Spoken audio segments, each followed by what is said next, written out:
Hi guys, you've been Central here and welcome back to another video, and today we're doing part 2 of the Doctor Who Flux, otherwise known as the War of the Sontarans.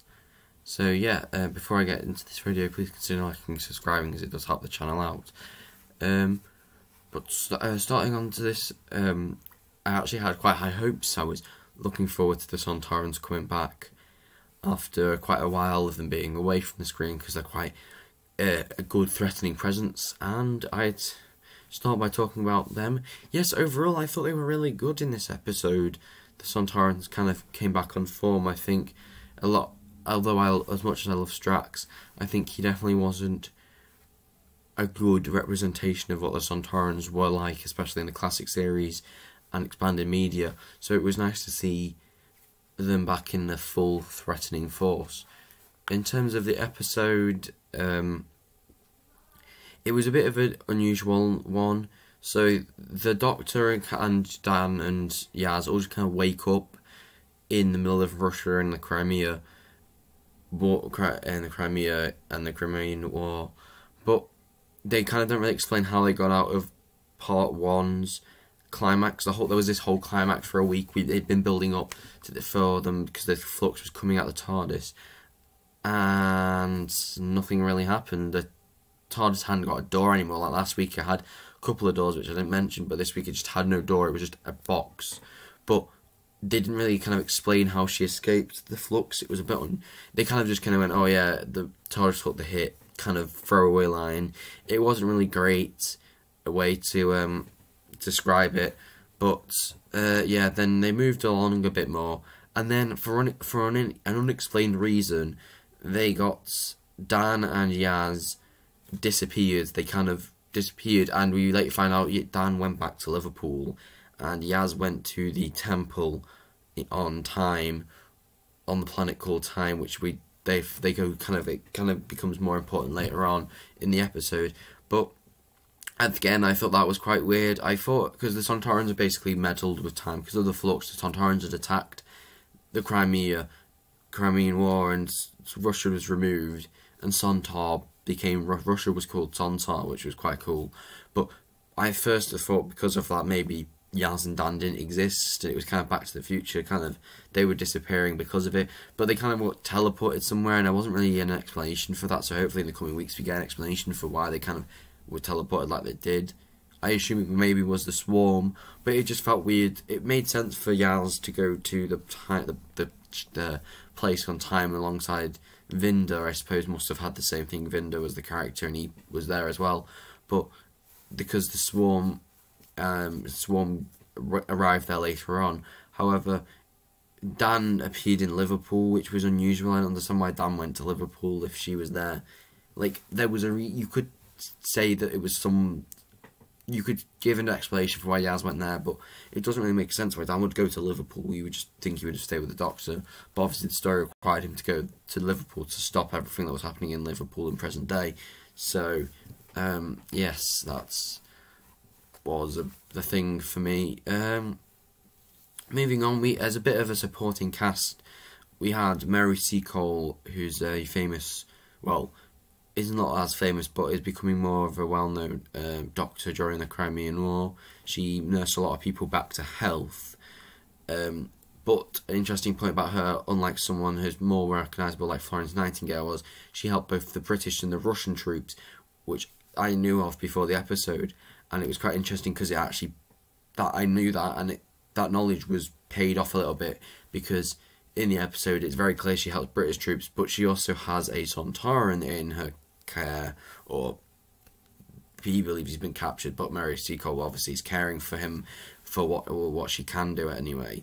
And it was interesting because that really helped the story progress, because the Doctor then figures out, because she studies the Sontarans' patterns, their resting patterns, all that, and it was quite interesting because then the Doctor finally figured out that, the Sontarans have to rest every so often because of the atmosphere in the air, and that's why they have the nutrients in the nutrients in the probic vent and all that. It was quite a smart way, and it was very cool because it was clearly it gelled well with real life knowledge. There is well known knowledge that she helped Russian troops and British troops so far up in the front lines, unlike Florence Nightingale, who was obviously quite far back in the troop line. So it worked well with the actual well-known history, but with the sci-fi element of them being fighting sontarans, not just Russians. In terms of what Dan was doing for the episode, Dan actually was probably had the more interesting story. The Doctor's kind of was just, I must admit, I don't really like Jodie Whittaker as the Doctor. I've made this point before, but because of that, I just found that her stuff, even with Mary Seacole, all of her time on screen, it was just felt less interesting, because I think you could argue in the first episode she was with Yaz and she kind of had that a little bit to bounce off of, and Dan was very funny, but in this, because she was kind of by herself, Mary Seacole kind of was more of an interesting character, and everything she did was just it was not as interesting as like.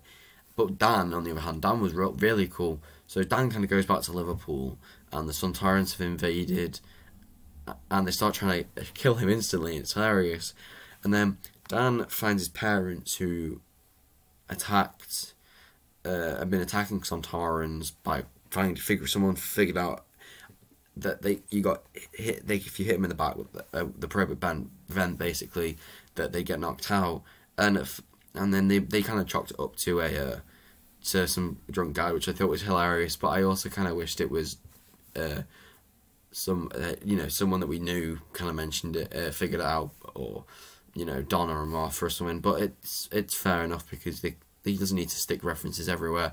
But it was cool. And then you see Dan going around Liverpool finding where the Sontarans building their ships, and he's literally going around with a wok, hitting all of these Sontarans in the back of the necks, and he does got quite far. Then Carvinister obviously comes back into the episode. In the second episode, he helps Dan blow up the rest of the ships by spearheading one of the Sontaran ships through the rest of them. And because of the fact they were time ships and they weren't supposed to be there, they were messing up time. It caused a temporal implosion, and they all imploded into each other. So it was almost like they never existed. And the Doctor basically did the same thing, but in the Crimean War. So they had two fronts: the Crimean War and in present-day Liverpool. Because they both were destroyed, history went back to normal. So it became Russia again, not Sontar, and the Sontaran battleship on top of Liverpool's football stadium was back to normal. So yeah, it was all good.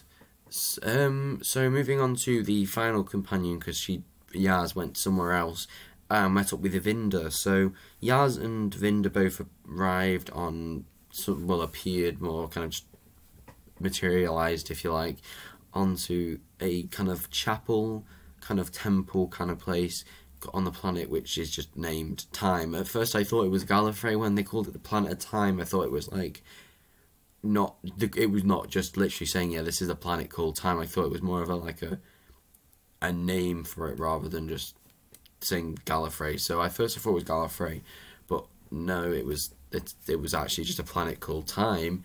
And yeah, there was these people who apparently keep time in flow, which I thought was pretty cool.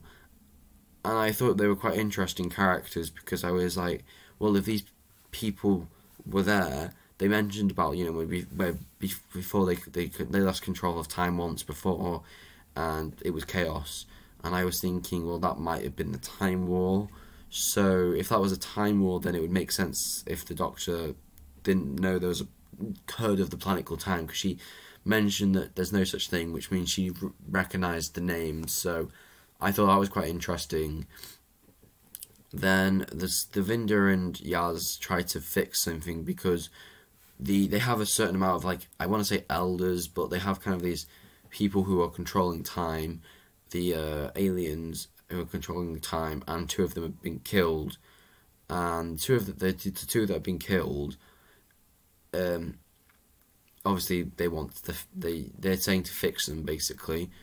And yeah, they try. Then obviously the Swarm shows up, and they introduce this new character with the Swarm, and I think they just refer to him as the Passenger.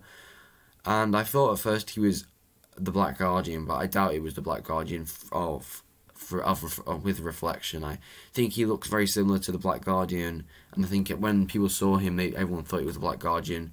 but I think the Black Guardian wouldn't have been this quiet. Well, he didn't really speak, so I don't think he would have been that quiet. And even then, he probably would have been more of the dominant threat rather than the swarm. So it could be him, but I'm not sure. And then yeah, basically Dan and the Doctor meet up. They come to find Yaz, and the episode ends with Yaz and Vinda being hooked up to replace the two dead elder aliens in the temple. But obviously, because they're humans, their body won't take the physical trauma it takes to control time. So they kind of end it on a cliffhanger where he snaps his fingers Thanos style, and they're about to die. But yeah, so overall, I think this episode was a good episode. It's probably one of the better Sontaran episodes. I definitely give it an 8 out of 10. So far, there's obviously a couple of flaws. I really didn't like the resolution to the cliffhanger. I still think the Doctor was a bit weak, and I think removing her companions from her maybe wasn't the smartest idea. But yeah, it was a good episode though. It wasn't awful. I think it's probably been one of her best. But yeah, if you have enjoyed this video, please consider liking and subscribing and watching another video. But yeah, see you.